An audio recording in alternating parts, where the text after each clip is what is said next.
Side खबरों के लिए सब्सक्राइब करें फ्लेम मीडिया और उसके बाद बेल आइकन को प्रेस करें ताकि सबसे पहले आपको मिले एक्सक्लूसिव खबरें।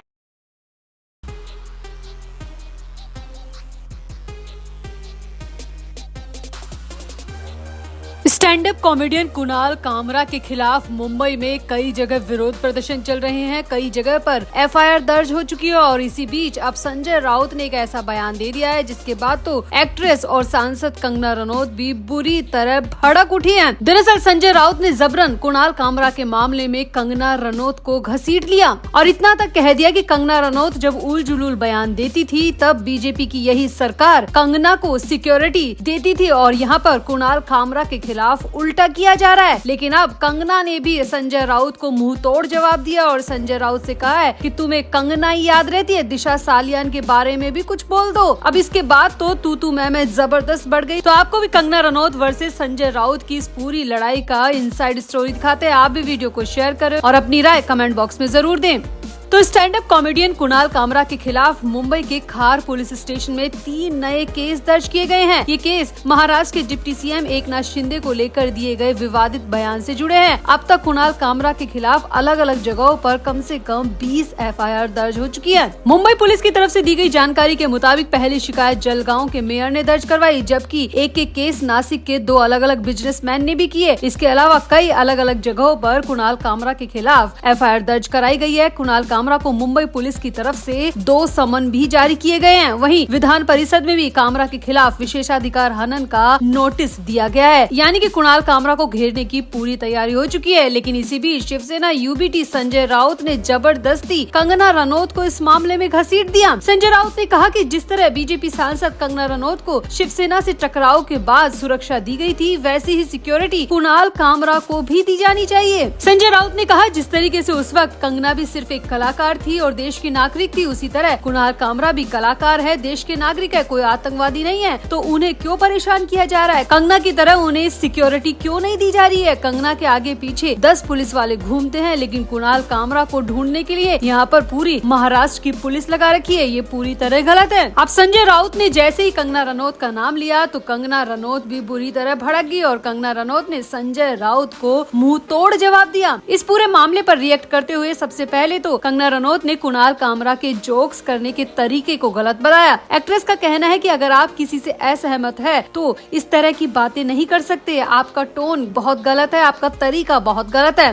कंगना ने उस समय को भी याद किया जब बीएमसी ने उनके ऑफिस को तोड़ा था। कंगना ने कहा कि मेरे साथ हुआ वो पूरी तरह गैर कानूनी था, इनके साथ जो हुआ वो लीगल है। आप कॉमेडी के नाम पर उनकी इज्जत उछाल रहे हैं, उनकी बुराई कर रहे हैं और उनके काम को नजरअंदाज कर रहे हैं। कंगना रनौत ने यहाँ पर संजय राउत का नाम लेकर भी कहा कि आपने जो मेरे साथ किया वो पूरी दुनिया ने देखा था और उसका बदला ईश्वर ने आपसे लिया। आपके साथ जो हो रहा है वो भी पूरी दुनिया देख रही है। आपकी पार्टी जा चुकी है, आपकी पावर जा चुकी है, फिर भी आपको अकल ठिकाने नहीं आ रही कि एक महिला को जबरन किसी भी विवाद में नहीं घसीटना चाहिए और आप वो ही गलती फिर से कर रहे हैं। कंगना रनौत ने कहा कि आपको कंगना बहुत याद रहती है क्योंकि कंगना की वजह से आपकी जमीन और आसमान दोनों छिन गया, लेकिन आपको वो बेचारी दिशा सालियान याद नहीं आती जो तड़प के मार दी गई थी, आपकी ही पार्टी के लोगों की तरफ से मार दी गई थी। कंगना रनौत ने यहाँ पर कहा कि अब वो दिन भी दूर नहीं है कि दिशा सालियान के मामले में जो फैसला आएगा उसके बाद में आपकी पार्टी पूरी तरह खत्म हो जाएगी, नेस्तनाबूद हो जाएगी। संजय राउत का नाम ही क्या, उद्धव ठाकरे का नाम भी पूरी तरह खत्म हो जाएगा क्योंकि दिशा के मामले में जब इंसाफ सामने आएगा, फैसला सामने आएगा तो ये बड़बोलेपन वाली बातें करने वाले कहीं पर नहीं टिकेंगे और जबरन मुझे मामले में घसीटने वाले तो बिल्कुल भी नहीं, क्योंकि मैं या सरकार कोई किसी का बदला नहीं दे सकती, लेकिन जब ईश्वर की लाठी चलती है तो उसकी आवाज नहीं होती। और संजय राउत को अब भी पता नहीं किस बात का घमंड है, मुझे ये समझ में नहीं आता।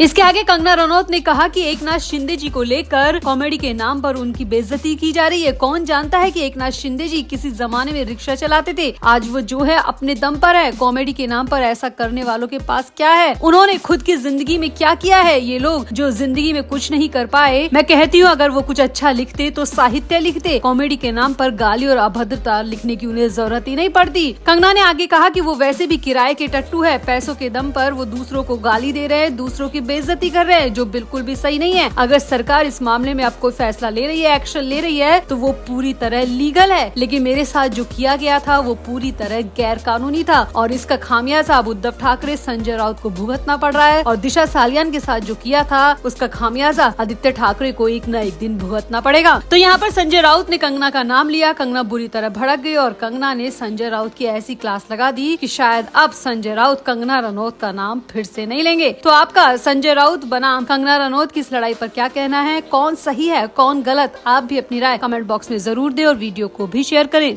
तो एक्टर सुशांत सिंह राजपूत की मैनेजर दिशा सालियान के मामले में शिवसेना नेता संजय निरुपम ने दूसरे दिन भी बड़ा बयान देके भौकाल मचा दिया। संजय निरुपम ने कहा कि इस केस में आदित्य ठाकरे सबसे बड़े दोषी हैं, गुनहगार हैं। इसके अलावा संजय निरुपम ने यहाँ पर डीनो मौर्य और सूरज पंचोली का भी नाम लिया। संजय निरुपम ने ये भी कहा कि दिशा सालियान के माता पिता बहुत पहले ही इस बात को जान चुके थे कि उनकी बेटी के साथ क्या कुछ हुआ, लेकिन उस वक्त धमकियों के डर से वो बेचारे खामोश रहे। संजय निरुपम ने कहा कि उस वक्त जिनकी सरकार थी उन्होंने दिशा सालियान के पेरेंट्स को जानलेवा धमकियां दी थी और कहा था कि बेटी तो चली गई और अब तुम भी नहीं जी पाओगे, इसीलिए या तो चुप रहो या फिर पुलिस के सामने साफ साफ कह दो कि तुम्हें किसी भी तरह की जांच नहीं चाहिए। संजय निरुपम ने कहा कि हमने सब अपनी आंखों से देखा है कि किस तरह से उद्धव सरकार ने दिशा सालियान के माता पिता पर दबाव बनाया, किस तरह से किशोरी पेडनेकर सुबह से शाम तक दिशा के माता पिता के घर में बैठी रहती थी और धमकियां देती थी। संजय निरुपम ने कहा कि इसीलिए सतीश सालियान आज तक चुप रहे, क्योंकि उन्हें डर था कि बेटी को तो खो दिया, कहीं अब पत्नी को और या फिर किसी और घर वाले को ना खो दे, इसीलिए वो बेचारे उस वक्त चुप रहे। लेकिन अब उन्होंने दोबारा आवाज उठाकर सबकी पोल खोल दी है। संजय निरुपम ने कहा कि दिशा सालियान का मामला गहराता जा रहा है। वो 5 साल पहले से ही बेहद संगीन केस है, लेकिन अब धीरे धीरे सबको समझ में आ रहा है कि इसकी जाँच अगर अच्छे से होगी तो जो दोषी है उन्हें सजा जरूर मिलेगी। और जो अब तक खुली हवा में सांस ले रहे हैं, खुली हवा में अय्याशियां मौज काट रहे हैं, अब उन्हें कोर्ट और कानून बख्शने वाला नहीं है। संजय निरुपम ने कहा कि दिशा के पिता ने जो शिकायत दर्ज करवाई है उसमें बहुत सारी जानकारी निकल के सामने आ रही है, जिसमें सबसे बड़े दोषी आदित्य ठाकरे हैं। इसके अलावा डीनो मौर्य और सूरज पंचोली का नाम भी है। संजय निरुपम ने कहा कि 8 जून 2020 को उस दिन उस पार्टी में ये सब लोग मौजूद थे। दिशा के पिता ने जो सवाल उठाए वो बहुत गहरे हैं और हम मांग करते हैं कि इन सभी सवालों की निष्पक्ष तरीके से जांच हो। संजय निरुपम ने कहा कि उस समय ऐसी कहानी बनाई गई कि दिशा की मौत बिल्डिंग से गिरकर हुई है। अगर ये सच होता तो दिशा के शरीर पर घाव के निशान होते, जख्म होते, लेकिन ऐसा बिल्कुल भी नहीं था। दिशा की लाश बिना कपड़ों की मिली थी, जिससे समझा जा सकता है कि उसके पिता द्वारा लगाए गए संगीन आरोप बिल्कुल सही है। निरुपम ने साफ साफ कहा कि उस समय उद्धव ठाकरे की सरकार थी, जिसकी वजह से केस को बंद कर दिया गया था, लेकिन अब एक बार फिर से सच सामने आने को है और जो दोषी है उन्हें सजा मिलने को है। यहाँ आपको बता दें कि दिशा सालियान की 8 जून 2020 को मुंबई के मलाड इलाके में एक इमारत की 14वीं मंजिल से कथित तौर पर गिरकर मौत हो गई थी। दिशा के पिता सतीश सालियान ने मुंबई में संयुक्त पुलिस आयुक्त को एक शिकायत सौंपी है और 5 साल बाद अपनी बेटी की मौत के संबंध में आदित्य ठाकरे और अन्य के खिलाफ मामला दर्ज कर जांच की मांग की गई है। सतीश सालियान ने अपनी बेटी की मौत की परिस्थितियों की नए सिरे से जांच करने की मांग करते हुए बॉम्बे हाई कोर्ट का भी रुख किया है। याचिका में आदित्य ठाकरे के खिलाफ FIR दर्ज करने और जाँच को CBI को सौंपने का अनुरोध किया गया है। और सतीश सालियान की इसी याचिका की वजह से, इसी शिकायत की वजह से महाराष्ट्र में एक बार फिर से कोहराम मचा हुआ है और संजय निरुपम ने इस कोहराम की आग में अब घी उड़ेल दिया है और साफ साफ कह दिया है कि उद्धव ठाकरे ने सरकार में रहते हुए मर्डर के केस को सुसाइड में बदला और दिशा सालियान के माता पिता को धमकियां देकर चुप करा दिया, जिसकी वजह से आदित्य ठाकरे अब तक बचे रहे हैं। लेकिन अब वो बचेंगे नहीं, क्योंकि अब सरकार बदल चुकी है, पावर बदल चुकी है। इसीलिए निष्पक्ष जाँच की मांग यहाँ पर संजय निरुपम की तरफ से की गई है। तो आपका इस पूरी खबर पर क्या कहना है? आप भी वीडियो को शेयर करें और अपनी राय कमेंट बॉक्स में जरूर दें।